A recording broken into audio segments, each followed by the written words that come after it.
everyone, we're back in the studio today and we're bringing you part 2 of this charcoal beginners drawing series. And all we're going to do today is draw a simple mug. So all you need to do is find a mug or a cup, anything that you have at home, and give this simple technique a try. And do drop a comment below and let me know how you got on. And if you enjoy the video, subscribe. I'm going to be bringing you part 3 in this charcoal beginner drawing series very soon. So like in the last video, we talked about the blending, and we've got our willow charcoal to begin, the soft charcoal. And we're gonna put a simple base on the paper. You can cover the whole paper or you can leave a little bit of white. I think sometimes some white space is a bit more interesting. And we have our toilet tissue or kitchen tissue. Blend it up, and also leave some rough parts if you want it to look a bit more varied. And we'll just start drawing an ellipsis. When you draw circular objects, it's helpful to practice drawing ellipses. And in this case, the mug has a wider top and a smaller bottom. So if you can practice on a piece of paper multiple circles like this and get a movement with your hand, it really helps you control a cylindrical shape. So I'm just going to get rid of those ones. So we have one at the top, one in the middle, and one at the bottom, because it's not a very long shape, so we don't really need more than that. But if you have a long object, like a wine bottle or something, you can draw as many as you want to help you get the shape of the mug. So it's kind of like when you were a kid and you do, join the dots. And the shape, that shape's not amazing, but you can keep refining it until you get a shape that you're happy with. And then of course, you don't need the back shapes anymore. Well, you don't need this one at all. So then you have a pretty even cup shape already, very quickly because of those initial circles. The inside of the cup generally is going to be darker, so you can start making that a little bit darker for yourself. Just as the willow charcoal to begin with. And then you have the handle over here.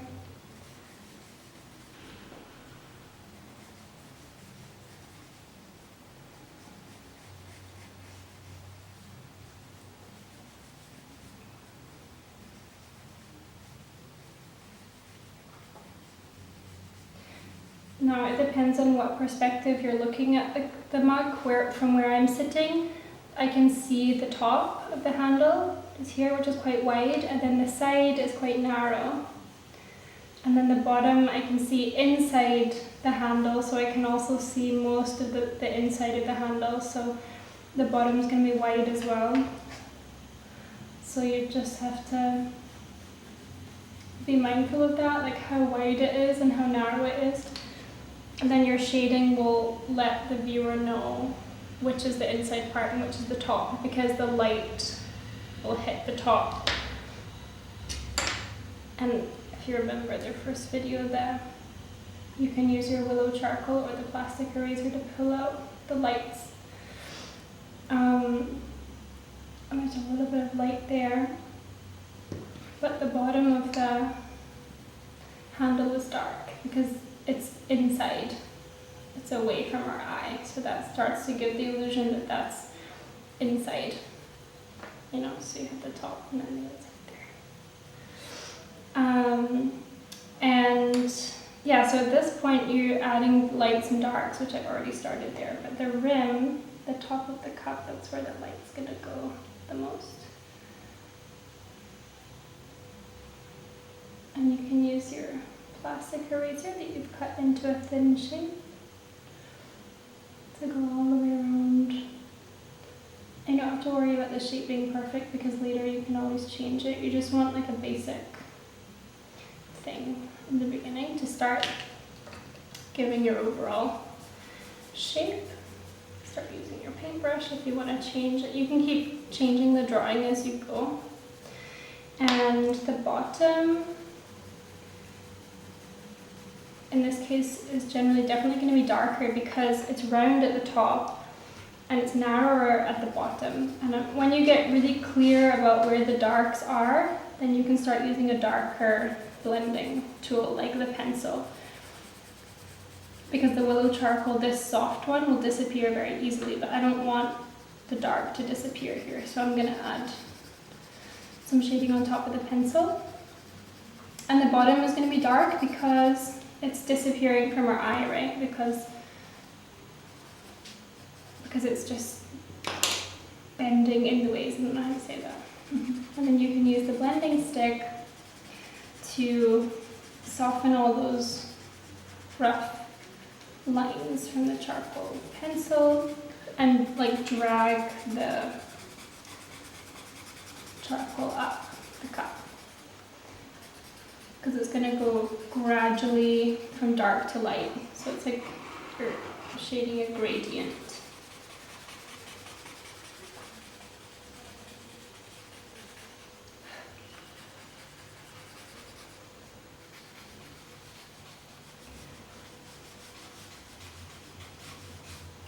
And you can put some dark on the sides because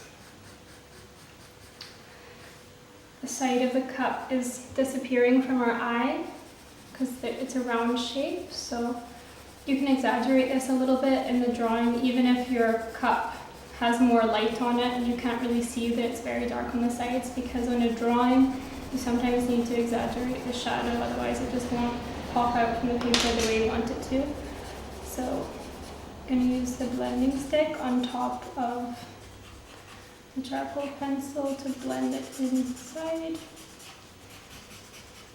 And you basically want to get rid of any lines, because any object that you draw doesn't have lines around it. It's like solid shape.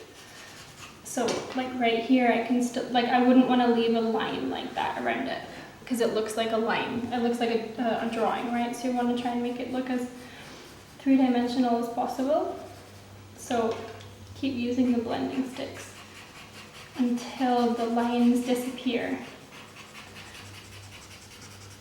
And it's very important that you don't leave what a lot of students do in the beginning is they get a little bit worried about the details, about getting messy, so they, you know, leave a gap between the line and the object.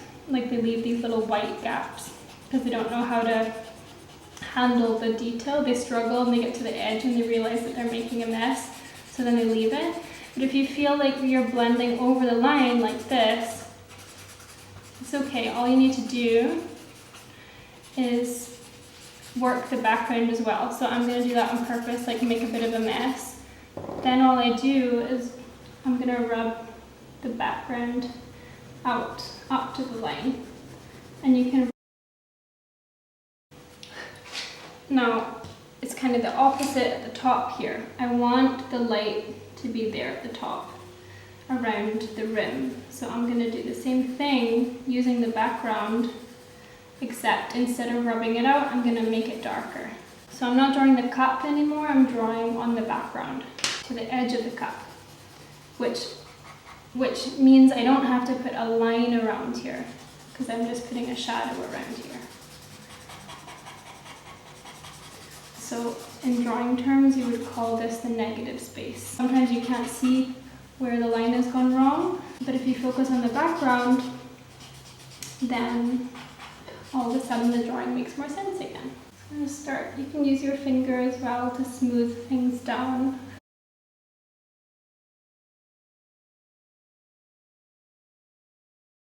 Start putting some dark on the inside here, because the darkest part of the cup is going to be the inside at the middle. Again, use your charcoal pencil, or you can use black pastel to make it even darker, and use your finger to soften that. You want like a gradual tone going from dark to light. And if you lose any of your edges when you do this, just rub them out again. Like we lost this side here a little bit. Sometimes you have some areas of the light rim that's actually darker. So it's fine, like you can pull all the light out first and then blend some of it. And then let's put a couple of highlights on top here and use the putty rubber. And then just to finish it, we can play a little bit with the background and add in kind of a table. A bit more dark on this side. Blend a little bit.